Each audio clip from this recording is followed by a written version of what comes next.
In a traditional organization, there are clear reporting relationships. A CEO sits at the top of the organization.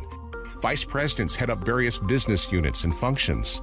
Work is done in silos by directors who have managers, who have supervisors, who manage the work of frontline employees.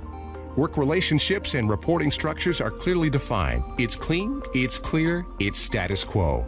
But what happens when the work environment demands people to work cross-functionally to create change and execute strategy? Now people can have a functional, cross-functional, and maybe even a project leader. That's the promise and peril of the matrix organization. And while many companies focus on an organizational chart perspective, few recognize the complexities that arise on the human side. Succeeding in a matrix organization is not about lines and boxes on an organization chart. Instead, it's about learning how to work with less structure and more ambiguity while getting things done. It's all about helping people succeed when reporting structures are blurred, rules unclear, and decision-making procedures are still being worked out. It's also about answering questions such as, what do people do when one leader's priority conflicts with another's? How do you achieve results when you don't have final decision-making authority?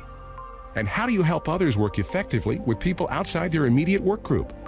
With over 50% of all global organizations leveraging a matrix structure, leaders need to work differently across all environments, including virtually, to develop the new skills required to build strong working relationships for a new type of organization.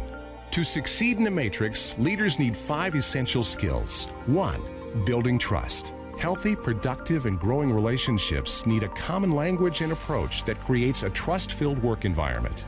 2. Influencing others. Instead of a hierarchical reporting structure, leaders need to learn how to be persuasive without authority. 3. Understanding and appreciating differences.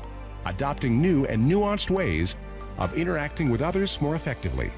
4. Managing conflict. Identifying and successfully diffusing conflict so that the organization can move forward.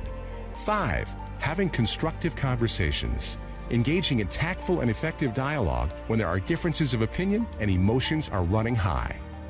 The matrix organization holds great promise for those that are able to operate within it successfully. Ready to leverage a matrix structure in your organization?